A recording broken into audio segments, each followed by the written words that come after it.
Before we dive into the story, drop a comment below and tell us where you're watching from. Enjoy the story. The call came in at 4:47 in the afternoon. Sergeant Marlene Cross had been on the force for 23 years. She had seen things that would keep most people awake at night. But something about the dispatcher's voice made her grip the steering wheel tighter. Possible jumper, abandoned building on Miller Street. Caller says it's a child. Marlene pressed the accelerator. The building was a forgotten skeleton of brick and broken glass. Once a textile factory, now a hollow shell where pigeons nested and shadows gathered. Marlene parked her cruiser and stepped out, scanning the rooftop 4 stories above. That's when she saw her. A small figure stood at the edge, thin, fragile, a dress that might have been blue once, now faded to gray, fluttering in the wind. Marlene's heart stopped. She moved quickly but quietly through the building, climbing stairs that groaned under her weight. With each step, she prayed the child would still be there when she reached the top, still on the safe side of that edge. The rooftop door was rusted but open. Marlene pushed through it slowly, her hands visible, her voice calm. "Hey there," she said softly. "My name is Marlene. I'm not here to hurt you. I just want to talk." The girl didn't turn around. She stood perfectly still, her bare feet inches from the crumbling ledge. The wind pulled at her hair, tangled and unwashed. "You don't have to do anything," Marlene continued, taking one careful step forward. "You don't have to say anything, but I'm going to stay right here with you. Okay?" Silence. Marlene could see the girl's shoulders trembling. Not from cold, from something deeper, something that had been building for a very long time. "I know what it feels like," Marlene said, her voice barely above a whisper. "To feel like nobody sees you, like you're invisible, like the world just keeps moving and nobody stops to ask if you're okay." For the first time, the girl's head tilted slightly, listening. "But I see you," Marlene said. "Right now, right here, I see you." The minutes stretched like hours. Marlene didn't move, didn't push. She just waited, her heart pounding against her ribs. Then, slowly, the girl turned around. Her face was pale. Her eyes were dark and hollow, carrying a weight no child should ever know. She looked at Marlene with an expression that wasn't fear, wasn't hope. It was something worse.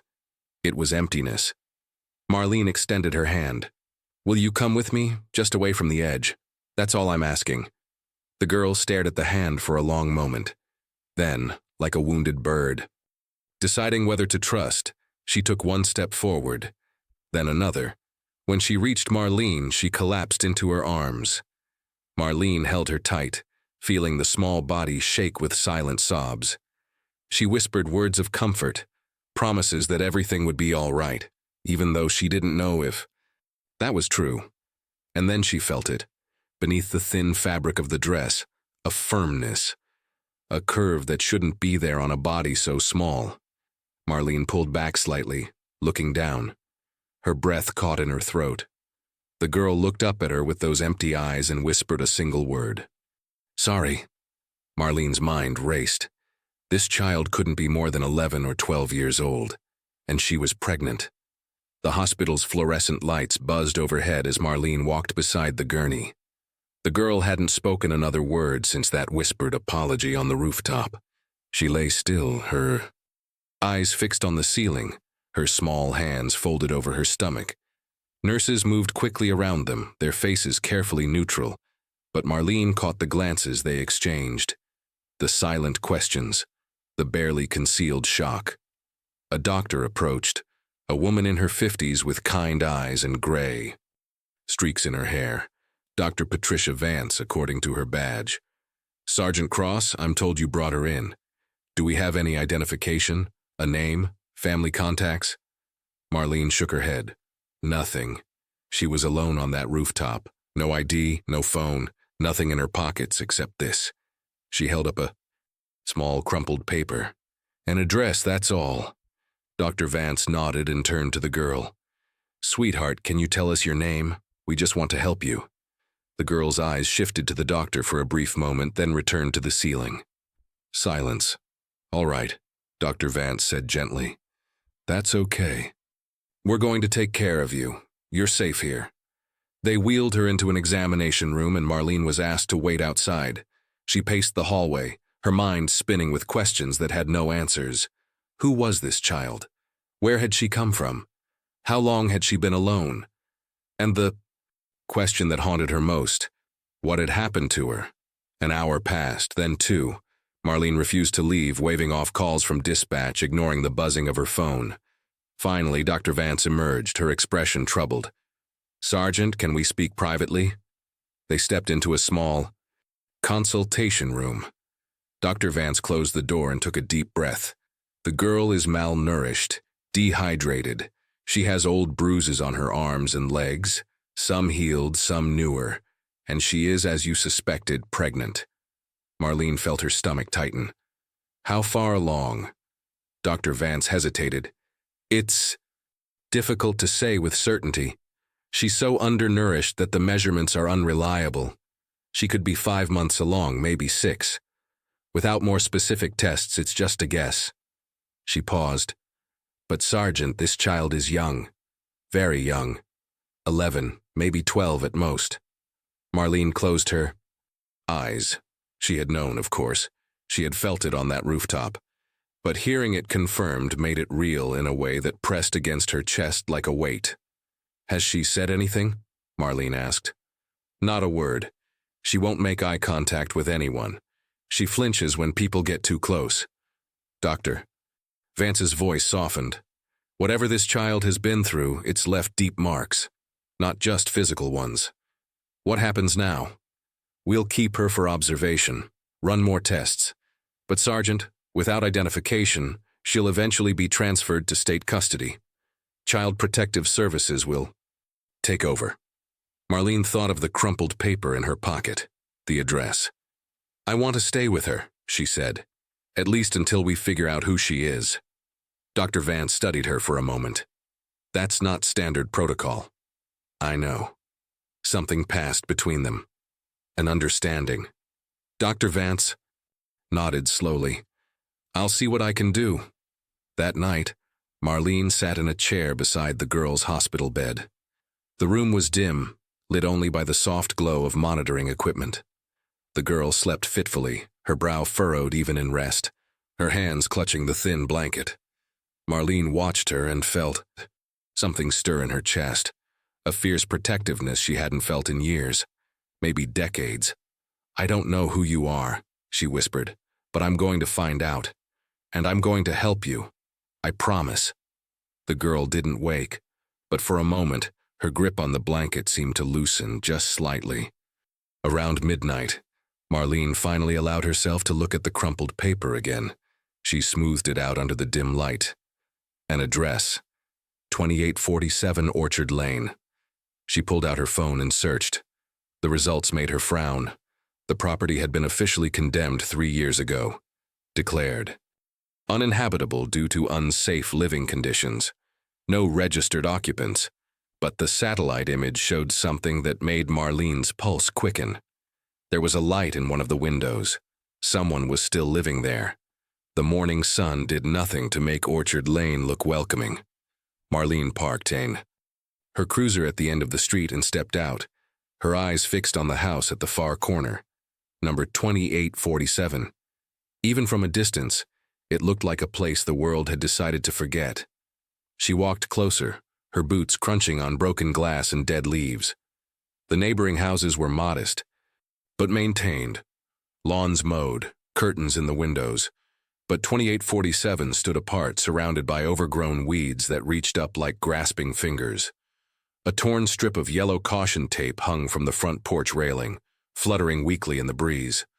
The house number had been spray-painted over with black as if someone had tried to erase it from existence. The front steps sagged in the middle, and the windows were clouded with grime, but it was the smell that hit her first. Even from the sidewalk, the odor reached her. Cat waste, mold, decay. The smell of a place where nothing had been cleaned. Years.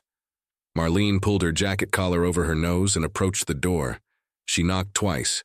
The sound echoed hollow, like knocking on a coffin. No answer. She knocked again. "Hello? This is Sergeant Marlene Cross with the police department. I just want to talk." Silence. Then from somewhere inside, a shuffling sound. Slow. Hesitant. The door opened a crack. A face appeared in the gap. An old woman, her skin paper-thin and mapped with wrinkles. Her hair was white and wild, sticking out in all directions. Her eyes were clouded with confusion, darting nervously. "Who are you?" the woman asked, her voice trembling. "I didn't call anyone. I don't want any trouble." "Ma'am, my name is Marlene. I'm not here to cause trouble. I'm looking for information about a child, a young girl." The woman's face went still. "May I come in?" Marlene asked gently. The door opened wider and Marlene stepped inside. The interior was worse than she had imagined. Newspapers stacked to the ceiling, boxes overflowing with clothes and broken objects, cats everywhere, thin and mangy, watching her with suspicious eyes. The floor was barely visible beneath layers of trash and debris. The old woman shuffled ahead, leading Marlene to what might have once been a living room. She lowered herself into a worn armchair, the only clear space in the chaos. "My name is Opal," she said. "Opal Finney. This was my home. Still is, I suppose. They told me to leave. But where would I go?" Marlene remained standing, her heart heavy. "Mrs. Finney, I found a young girl yesterday. She had this address in her pocket." She pulled out her phone and showed a photo of the girl, taken at the hospital while she slept. Mrs. Finney leaned forward, squinting. For a moment, nothing. Then her eyes widened. Her hand flew to her mouth. "Ellie," she whispered. "My Ellie, my granddaughter." Tears spilled down the old woman's cheeks, carving paths through the grime. "Where is she? Is she okay? They took her from me 2 years ago. They said I couldn't care for her, said the house wasn't safe, but I tried. I tried so hard." Marlene knelt beside the chair. "Mrs. Finney, Ellie is alive. She's in the hospital. But I need to understand what happened. Where has she been for the past 2 years?" Mrs. Finney shook her head, confusion clouding her features. "They never told me. They just took her, said she'd be placed somewhere better, somewhere safe." Her voice cracked. "But nobody ever told me where. I wrote letters, so many letters. Nobody answered. Do you have any family? Anyone else who might know?" "There's no one, just me and Ellie. Her mother, my daughter. She passed years ago. There's no one left." Marlene felt the weight of those words settle over her. No one left. A child lost in a system that was supposed to protect her, and a grandmother forgotten in a condemned house. "Mrs. Finney, did Ellie ever write to you?" The old woman's eyes lit up with a fragile hope. "She did, at first. Then the letters stopped, but I kept them. Every single one." She struggled to her feet and disappeared into the maze of clutter. Minutes later, she returned carrying a battered shoebox, held together with rubber bands. "These are all I have left of her," she said, pressing the box into Marlene's hands. "Will you find out what happened to my girl? Will you help her?" Marlene looked at the box, then at the old woman's pleading eyes. "I will," she said. "I promise." That night, alone in her apartment, Marlene opened the shoebox. Inside were dozens of letters, written in a child's careful handwriting. Letters addressed to someone who will listen. Marlene sat at her kitchen table, the shoebox open before her. The apartment was silent except for the ticking of the clock on the wall and the occasional hum of the refrigerator. She lifted the first letter carefully, as if it were made of glass. The paper was lined, torn from a school notebook. The handwriting was neat, the letters round and deliberate, the kind of writing a child uses when they want to be taken seriously. "Dear someone who will listen, my name is Ellie. I am 9 years old. Today they moved me to a new house that the lady here has 3 other kids, but she says there is room for one more. She seems nice. I hope I can stay this time." Marlene set the letter aside and picked up another. Dear someone, the lady said I talk too much. She said I ask too many questions. I will try to be quieter. I don't want to go to another place and another. Dear someone, I got moved again. I don't know why. They just came and put my things in a bag and took me to a new house. The man here doesn't talk much. He just watches TV all day. The other kids say don't bother him when he's watching TV. Letter after letter told the same story. A child bouncing from home to home, each time hoping it would be different, each time being disappointed. Marlene could trace Ellie's journey through the changing handwriting, the growing vocabulary, and the slowly fading hope. Dear someone, I learned a new word today. Invisible. It means when people look at you but don't see you. I think I am invisible. Marlene's throat tightened. She set the letter down and pressed her palms against her eyes. She knew that feeling. She knew it in her bones. Growing up, Marlene had been a child of the system too.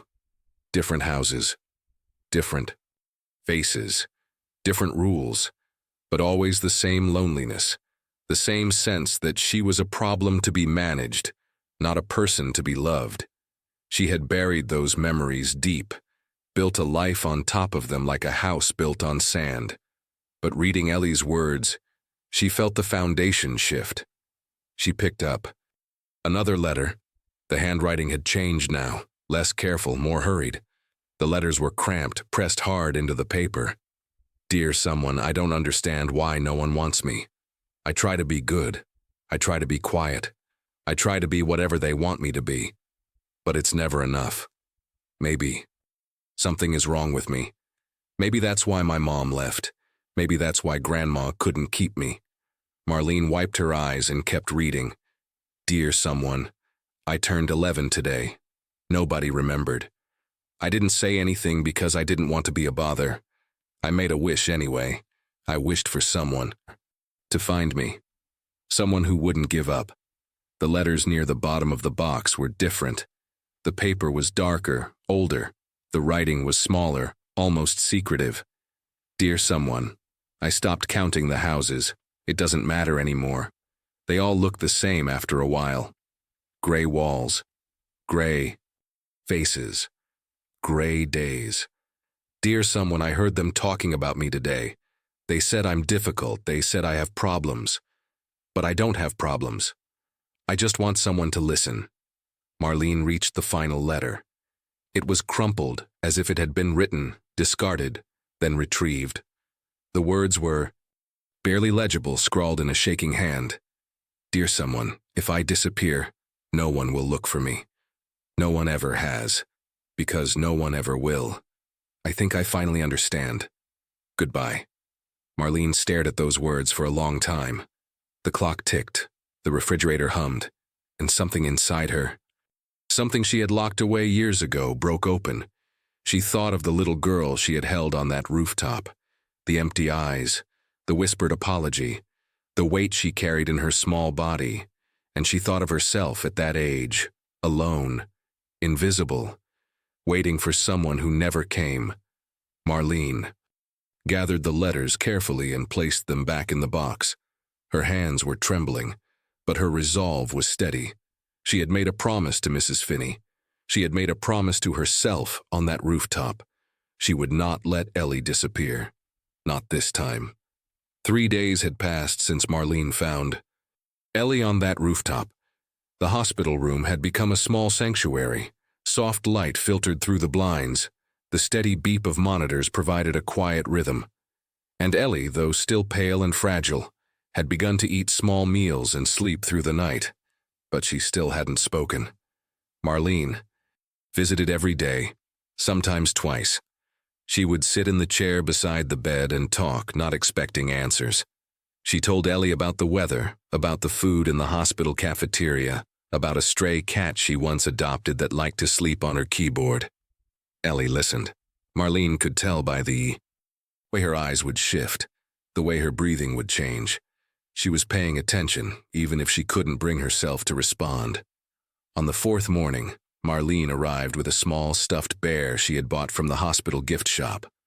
Nothing fancy, just a simple brown bear with a red eye. Ribbon around its neck. "I thought you might like some company," Marlene said, setting it on the bedside table.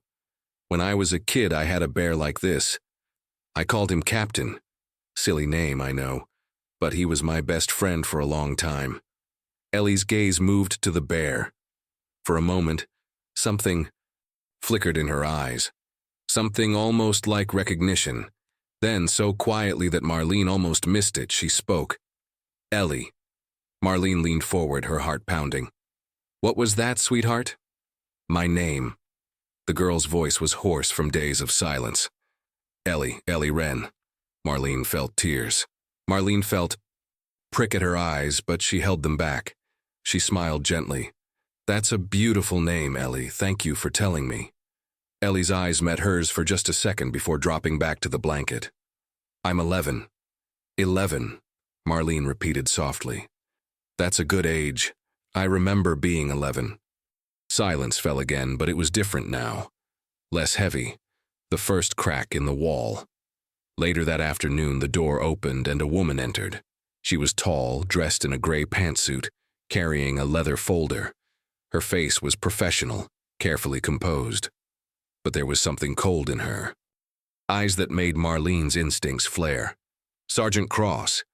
I'm Deanna Holt, Child Protective Services. I've been assigned to this case." Marlene stood and shook her hand. The grip was firm but brief. "I've reviewed the file," Mrs. Holt continued, flipping open her folder. "No identification.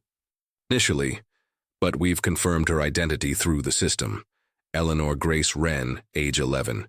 She's been in state custody for 2 years, placed in multiple foster arrangements. 7 homes in 2 years, Marlene said.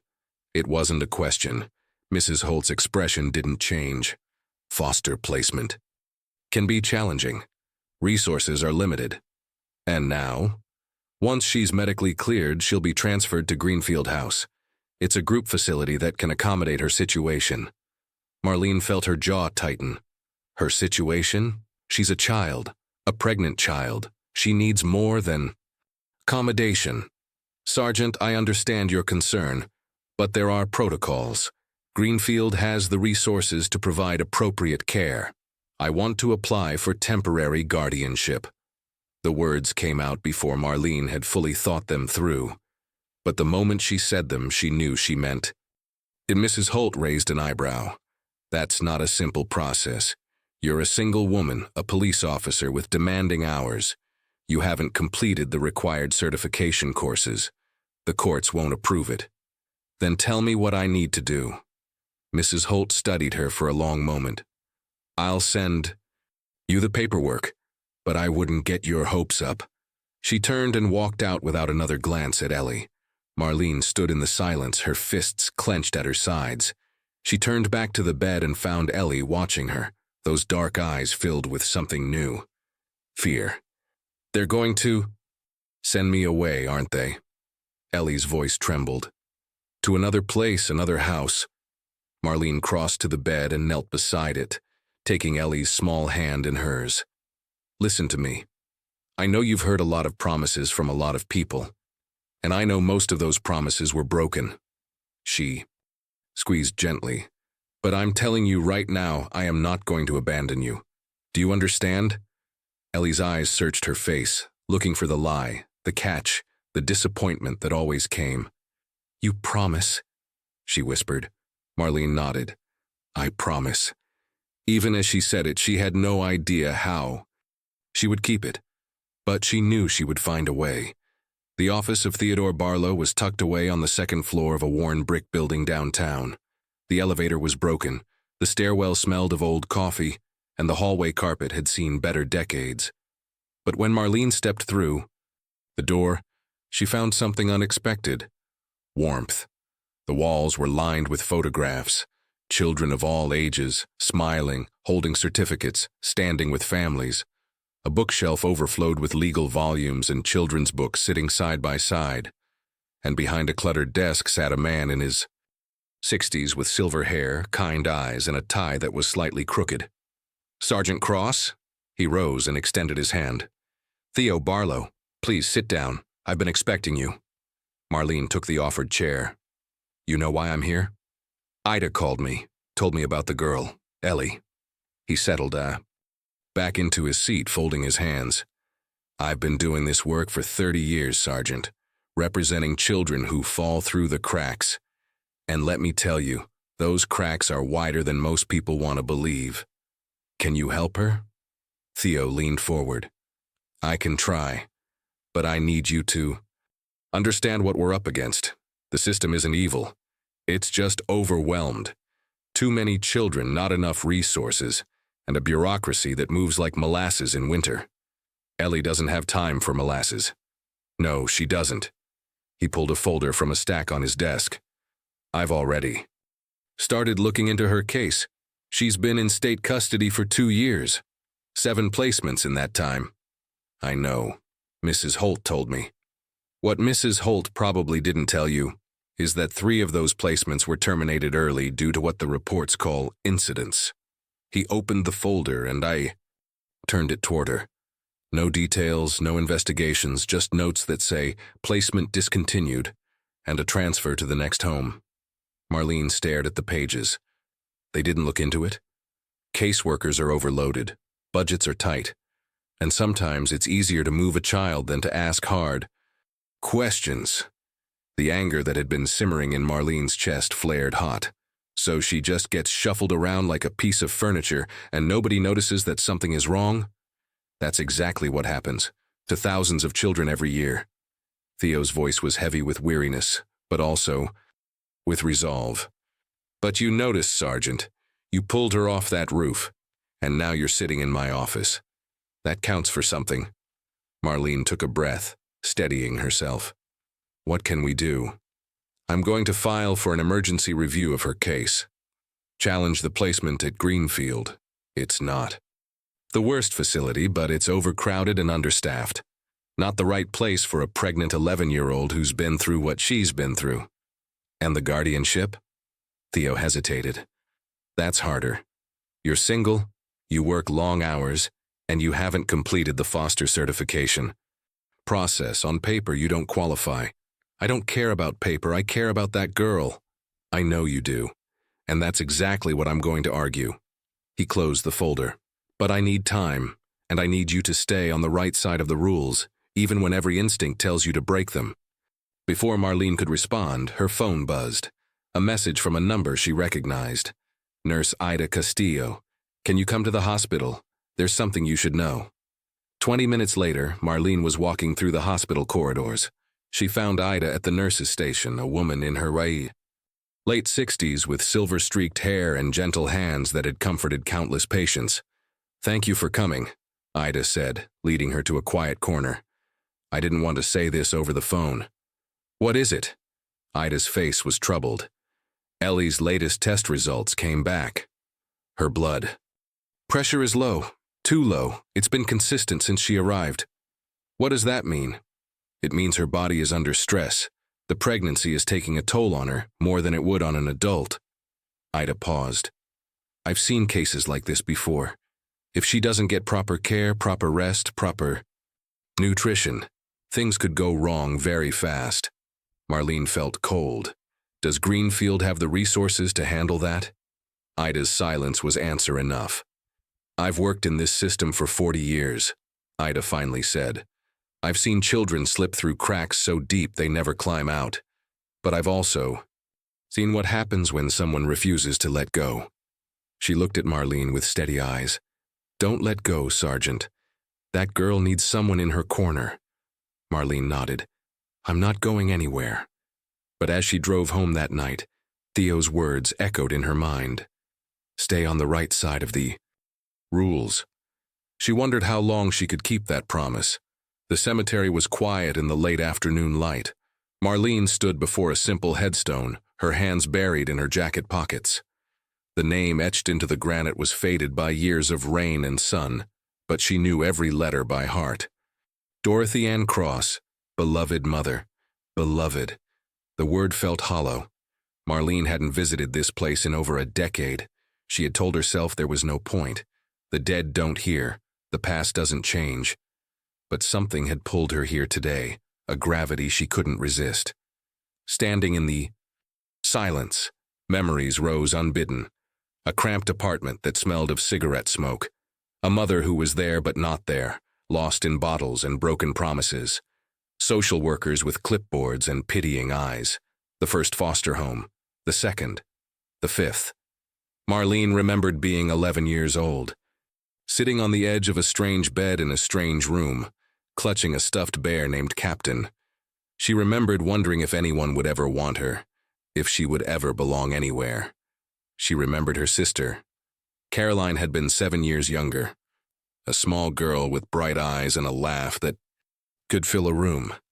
When their mother finally lost custody for good, they were supposed to stay together. That was the promise. But promises, Marlene had learned, were fragile things. They had been separated after 6 months. Different homes, different cities. Marlene had fought to stay in touch, writing letters begging caseworkers for information. But the system was vast and indifferent, and eventually the connection had been severed. She had been 14 when she received the news. Caroline hadn't survived the system. The details were vague, buried in paperwork and legal language. But the result was clear. Her sister was gone and Marlene hadn't been there to protect her.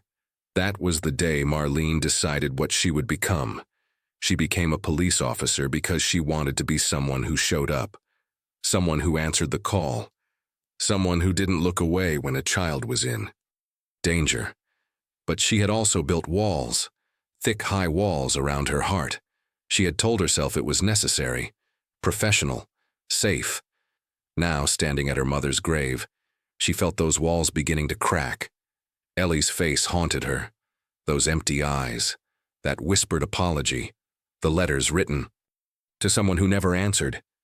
Marlene saw herself in that little girl, and she saw Caroline, the sister she couldn't save. That night, Marlene dreamed. She was back on the rooftop, the wind howling around her. Ellie stood at the edge, but this time, when Marlene reached for her, her hand passed through empty air. Ellie turned, her face shifting, becoming younger, becoming Caroline. "You promised," the girl said. "You promised you wouldn't leave." Marlene screamed, but no sound came out.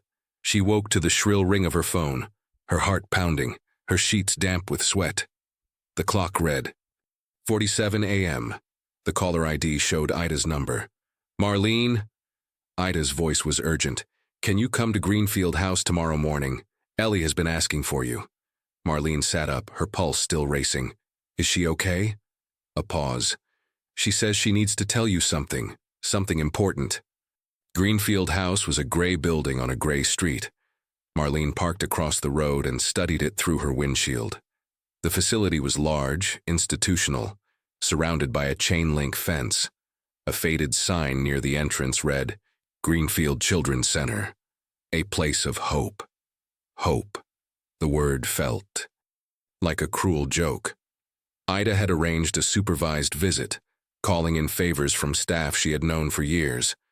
But Marlene only had 30 minutes.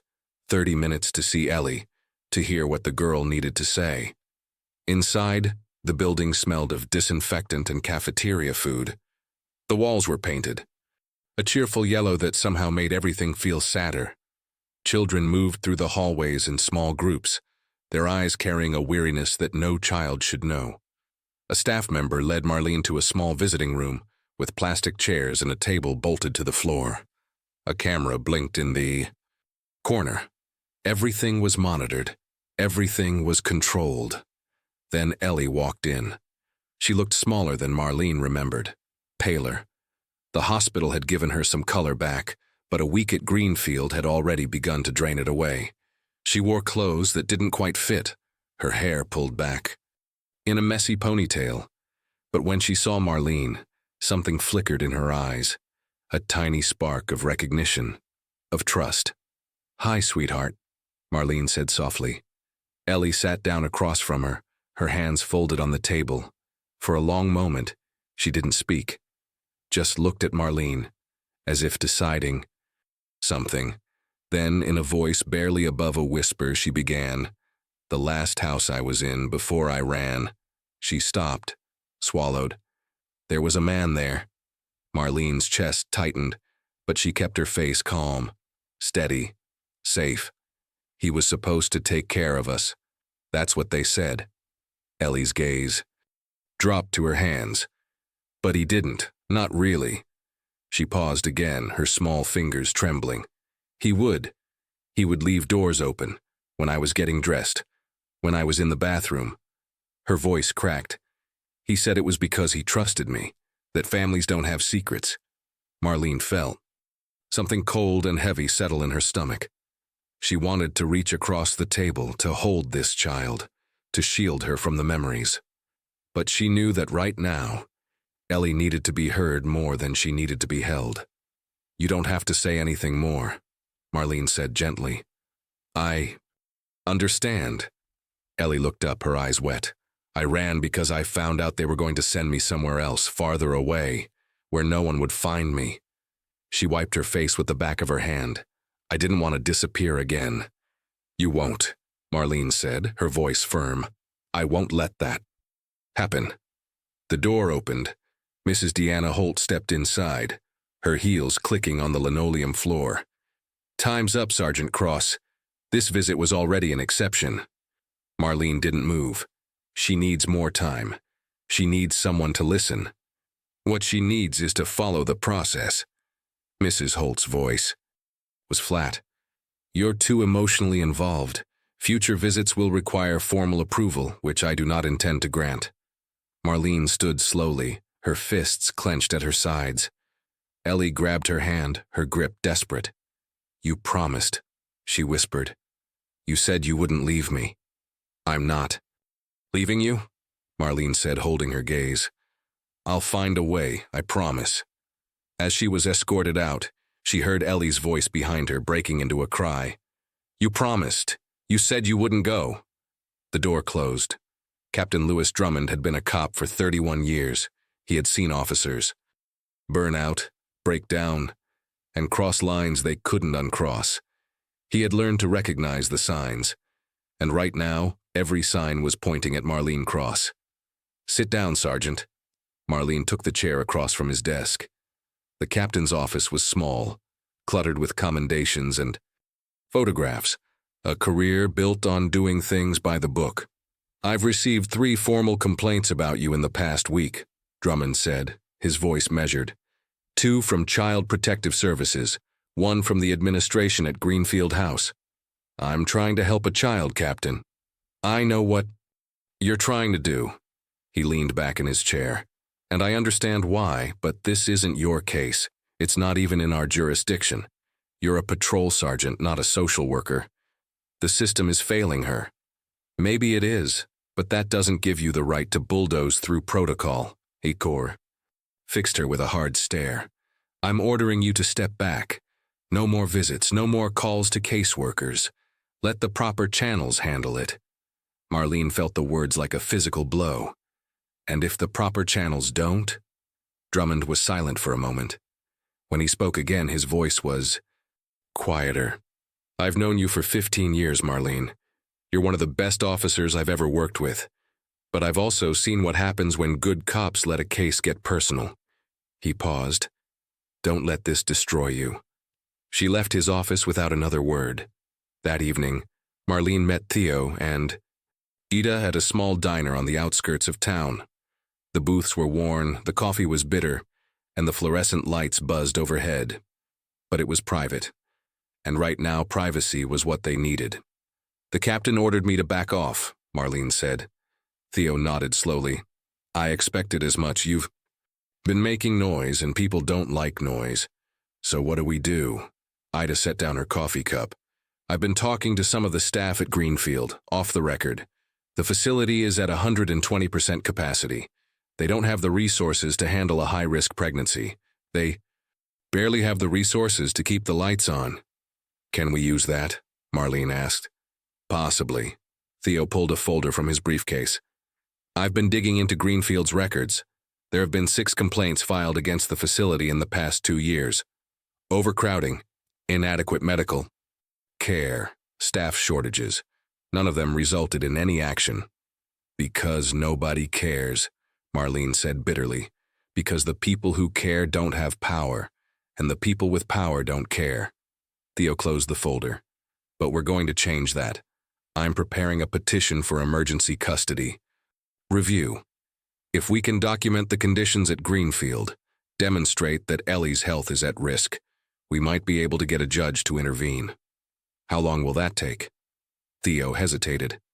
Weeks, maybe longer. Marlene's phone buzzed. She glanced at the screen and felt her blood run cold. Message from Theo's assistant. Just heard from my contact at CPS. Ellie's case has been reclassified. She's being transferred to a state institution in 48 hours. Marlene showed the message to the others. Ida's face went pale. A state institution, Ida whispered. That's 3 hours away. Minimal. Oversight. Even fewer resources. Theo removed his glasses and rubbed his eyes. They're burying her. Moving her somewhere no one will ask questions. Marlene stood up, her chair scraping against the floor. Then we have 48 hours to stop them. 48 hours. The number echoed in Marlene's mind as she drove through the dark streets. 48 hours before Ellie would be swallowed by a system designed to forget her. She couldn't let that happen. The next morning, Marlene went to Greenfield House. She didn't call ahead, didn't ask permission.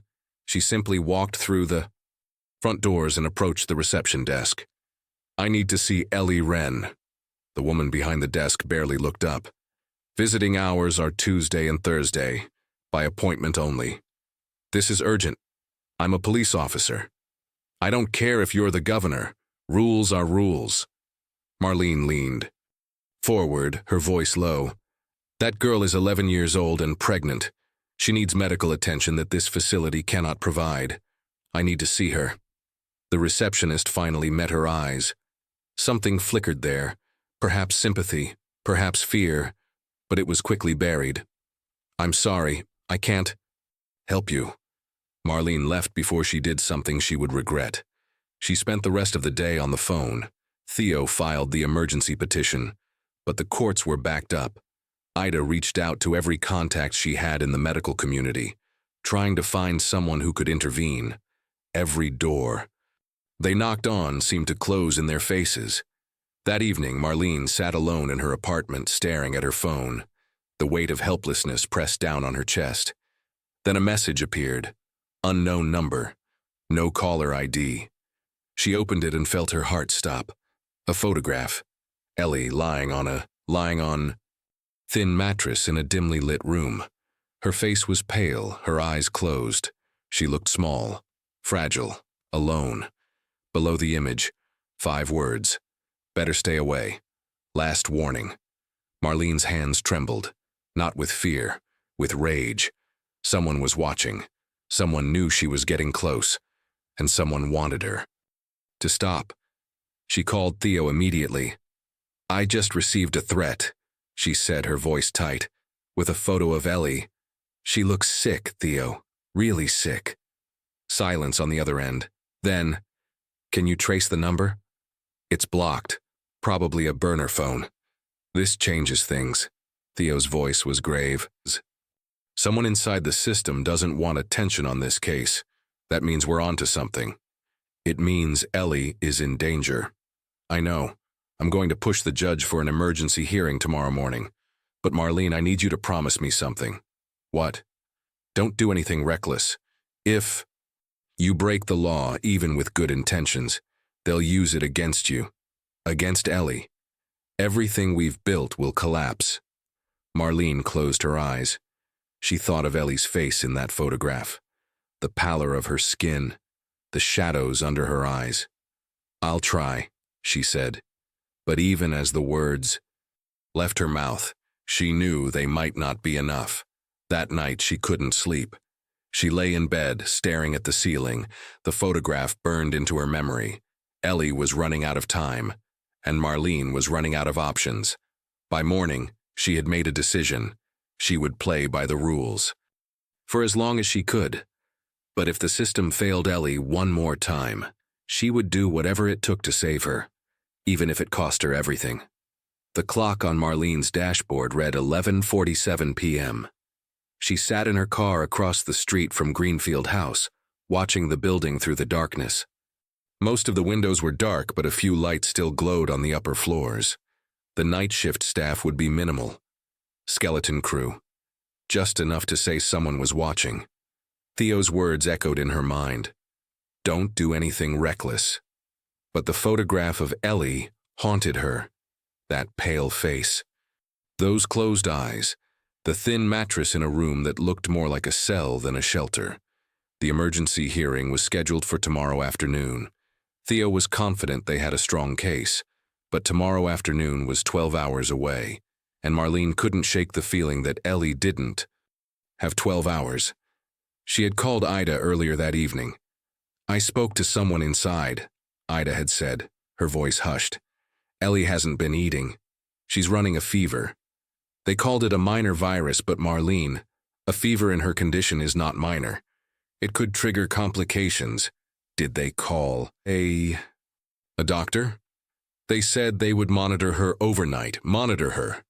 Ida's voice cracked with frustration. She needs a hospital, not monitoring. That was when Marlene made her decision. She stepped out of the car and walked toward the building. The side entrance was locked, but Marlene had been a cop long enough to know how to get through a basic lock. She worked quickly, quietly, and within seconds she was inside. The hallway was dim, lit only by emergency lights that cast everything in a pale green glow. She moved carefully, her footsteps silent on the linoleum floor. She had memorized the layout from the facility's public records. Ellie's room was on the second floor, east wing. A staff member passed at the end of the corridor. Marlene pressed herself against the wall, holding her breath. The footsteps faded. She continued. The east wing was quieter. Most of the children were asleep, their doors closed, their small lives contained in identical rooms. Marlene found the right door and pushed it open slowly. Ellie lay on a narrow bed, curled on her side. Even in the darkness, Marlene could see she was shivering. Her forehead glistened with sweat. Ellie, Marlene whispered, kneeling beside the bed. Ellie, wake up, it's me, it's Marlene. The girl's eyes fluttered open. For a moment, confusion, then recognition, then something Marlene hadn't seen before. Relief. You came back, Ellie whispered. I told you I would. Marlene touched her forehead. It was burning. We need to get you out of here. Can you walk? Ellie nodded weakly. Marlene helped her sit up, wrapping a blanket around her thin shoulders. Together they moved toward the door. The hallway was still empty. They made it to the stairwell, down to the first floor, toward the side entrance. Marlene's heart pounded with every step. Just a little farther. They were 10 feet from the door when the lights came on. Stop right there. A security guard stood at the end of the corridor, his hand on his radio. Behind him, another staff member was already dialing a phone. Marlene didn't hesitate. She scooped Ellie into her arms and pushed through the exit. The drive to the hospital was a blur of streetlights and shadows. Ellie clung to her, her small body trembling. I knew you'd come back, she kept whispering. I knew it. At the emergency room, Marlene carried her through the doors, shouting for help. Nurses rushed forward, taking Ellie onto a gurney, hooking up monitors, checking vital signs. Dr. Vance appeared within minutes, her face tight with concern. Her temperature is 103, a nurse reported. Blood pressure is dropping. Dr. Vance looked at Marlene. What happened? She was sick. They weren't treating her. I had to get her out. The doctor didn't ask any more questions. She just nodded and disappeared into the examination room. Marlene stood in the hallway, her hands still shaking. She had done it. Ellie was safe, but her phone was already buzzing. A text from an unknown number. Probably someone at Greenfield who had identified her. Then another message. This one from the police department's automated system. Officer alert. Warrant issued for Sergeant Marlene Cross. Charge. Unauthorized removal of a minor from state custody. Marlene stared at the screen. She had saved Ellie, and it might have cost her everything. The fluorescent lights of the police station felt colder than Marlene remembered. She sat in an interrogation room she had used 100 times, but now she was on the other side of the table. Her badge and service weapon had been taken at the door. Her hands rested flat on the metal surface, still trembling slightly from the adrenaline that hadn't fully faded. Captain Drummond entered and closed the door behind him.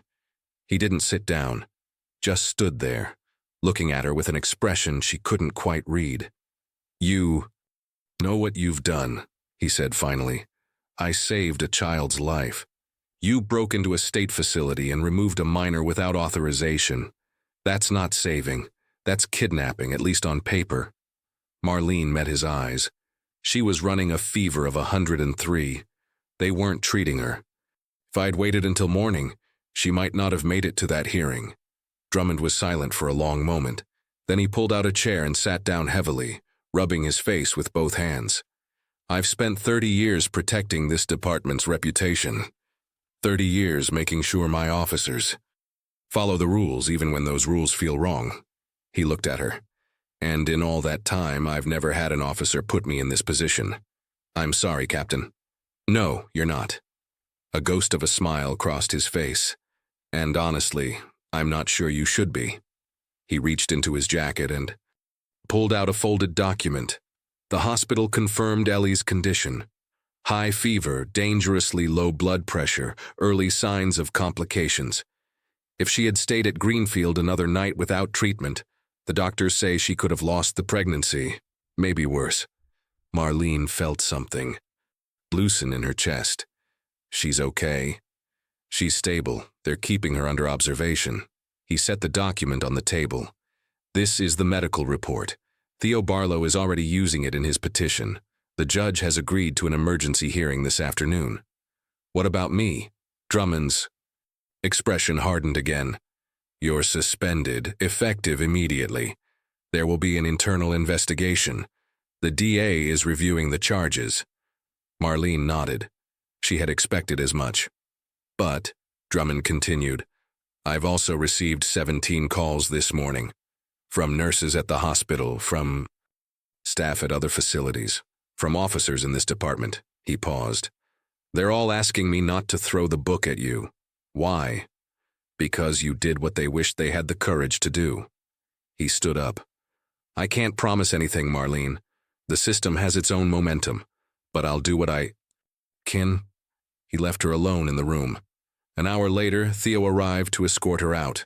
The charges hadn't been dropped, but she was released on her own recognizance pending the investigation. "The hearing is in 3 hours," Theo said as they walked to his car. "I need you there, not as a defendant, as a witness. Will they let me testify?" "I'll make sure of it." At the courthouse, Marlene found a crowd gathered outside the hearing room. Nurses in scrubs, police officers in uniform, elderly women she didn't recognize, and at the center of it all, Ida Castillo, organizing them like a general, marshaling troops. "What is this?" Marlene asked. Ida smiled. "This is what happens when people decide they've had enough. Word spread about what you did, about what Greenfield did, and people wanted to show up."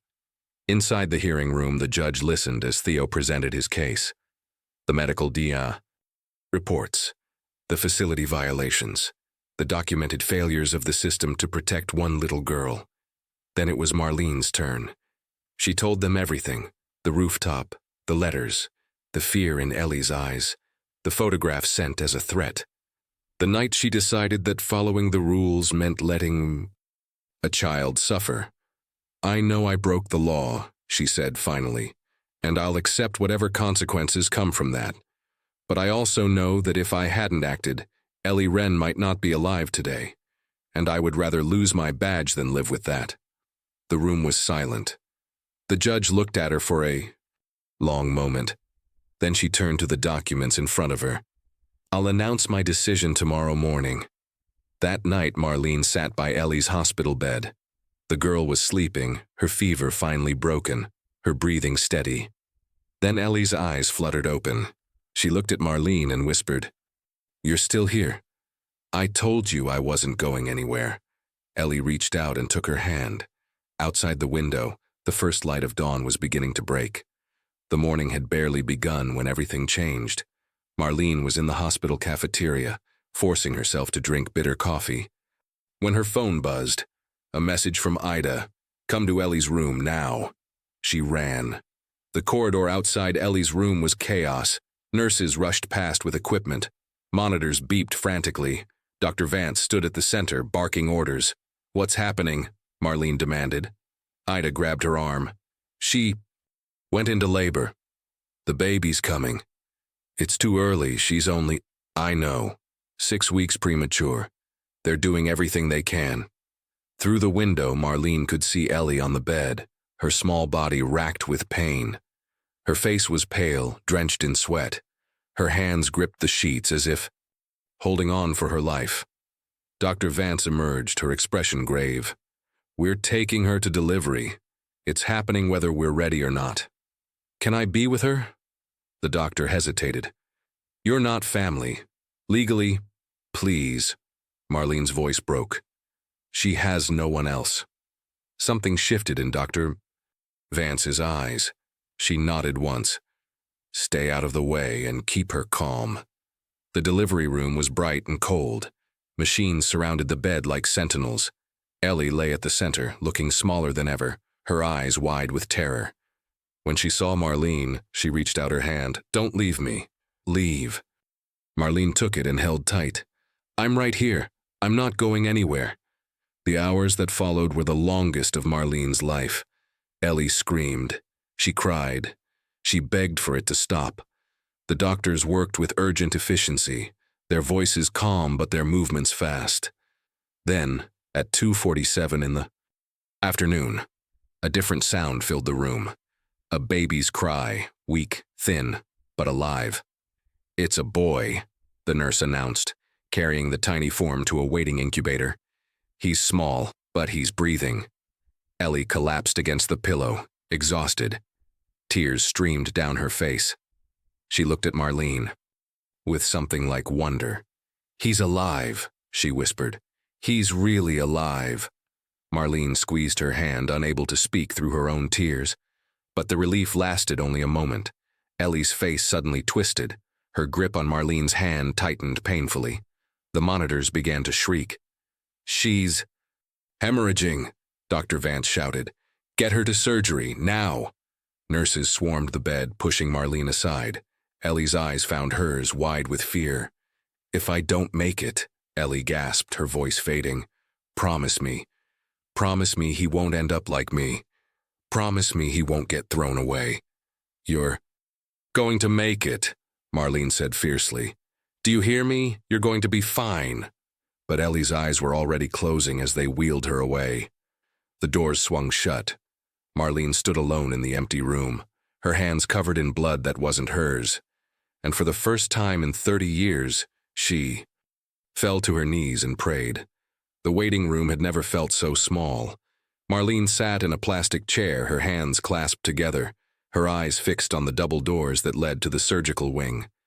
Somewhere beyond those doors, Ellie was fighting for her life.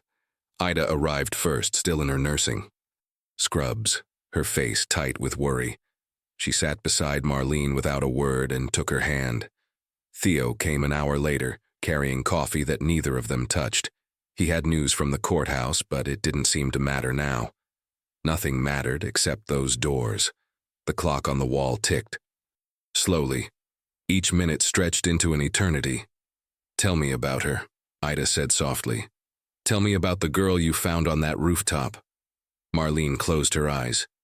She was standing at the edge, not moving, not crying, just waiting, like she had already made up her mind. But she hadn't. No. Something made her turn around. Marlene paused. Maybe she was waiting for someone to give her a reason not to jump. Maybe she just needed to know that someone saw her. The silence stretched between them. "I had a sister," Marlene said suddenly. The words came out before she could stop them. "Caroline. She was 7 years younger than me." Ida looked at her, waiting. "When our mother lost custody, they promised we'd stay together. But we didn't. Different homes, different cities." Marlene's voice cracked. "I was 14 when I found out she didn't make it. She was only 7. "Oh." Marlene, I couldn't save her. I was just a kid myself, but I promised. She stopped, pressing her palm against her eyes. I promised I would protect her. And I failed. Ida squeezed her hand. You were a child. It wasn't your fault. I know that. Here. Marlene touched her head. But here, she touched her heart. Here, I've carried that weight for 40 years. She looked toward the surgical doors. When I found Ellie, I saw Caroline. I saw myself. I saw every child the system has ever failed. Her voice steadied. I couldn't save my sister. But maybe I can save her. The doors swung open. Dr. Vance walked through, her surgical cap still on, her face unreadable. She stopped in front of them. Marlene stood. Her legs felt weak. How is she? The doctor looked at her for a long moment. The silence was unbearable. The surgery. Dr. Vance paused, took a breath. The surgery is complete. Another pause. Marlene's heart stopped. She's alive. The words hit Marlene like a wave. Her knees buckled. Ida caught her, holding her upright. It was close, Dr. Vance continued. Very close. But she's stable now. She's going to need time to recover. Weeks, maybe months. But she's alive. And the baby? In the NICU. He's small, but he's a fighter just like his mother. Marlene couldn't speak. Tears streamed down her face as Ida held her tight. Through the window of the surgical wing, she could see nurses moving, machines beeping, life continuing. Ellie was alive. And for the first time in a very long time, Marlene allowed herself to hope. 6 weeks later, the courtroom was quiet. Marlene stood before the judge, her hands steady, her heart full. Beside her stood Ida, dressed in her Sunday best. And behind them, in a wheelchair because she was still recovering, sat Ellie, holding a small bundle wrapped in a blue blanket. The judge reviewed the documents one final time, then looked up. After careful consideration of all testimony, medical records, and the recommendation of child welfare advocates, this court grants joint custody of Eleanor. Grace Wren to Marlene Cross and Ida Castillo. Marlene heard the words, but they didn't feel real. Not until Ellie reached out and grabbed her hand. Does this mean... Ellie's voice trembled. Does this mean I get to stay? Marlene knelt beside her wheelchair. It means you're home, sweetheart, for... Good. The tears came then for all of them. Tears of relief, of joy, of wounds finally beginning to heal. The weeks that followed were not easy. Marlene had been officially removed from the police force. Her career of 23 years ended by a single night's decision. But she found she didn't miss it as much as she thought she would. Theo offered her a position at his office, helping with cases involving children in the system. You know how it works from the inside, he said. That knowledge can save lives. She accepted. Ida moved into the spare bedroom of Marlene's apartment, her gentle presence filling the space with warmth. She became the grandmother Ellie had lost, the one who baked cookies and told stories and never ran out of patience. And the baby little Samuel grew stronger every day. Ellie had chosen the name herself. It means, asked of God, she explained. Because I asked for someone to help me, and you came. On a golden afternoon in October, they went to the park together. The leaves were turning, painting the world in shades of amber and gold. Samuel slept in his stroller while Ellie walked beside Marlene, her steps still slow but growing. Steadier. They found a bench beneath an old oak tree and sat together, watching the light filter through the branches. Can I tell you something? Ellie asked. Anything. When I was on that rooftop, I thought nobody would ever come. I thought I was invisible. She paused. But then you showed up. And you kept showing up, even when everyone told you to stop. Marlene felt her throat tighten. You were the first person who didn't go away, Ellie said softly. And I just wanted to say, thank you. Marlene put her arm around the girl's thin shoulders. You don't have to thank me. I know, but I wanted to. They sat in comfortable silence. Then Ellie reached over and took Marlene's hand. With her other hand, she took Ida's, and gently, she placed both their hands together with hers on the handle of Samuel's stroller. Now we're all together, she said. All of us. Marlene looked at this. Strange, beautiful family they had become. A wounded police officer, an elderly nurse, a brave little girl, and a baby named for answered prayers. None of them shared blood, but they shared something deeper. They shared the choice to stay. And sometimes that's what family really means. The end.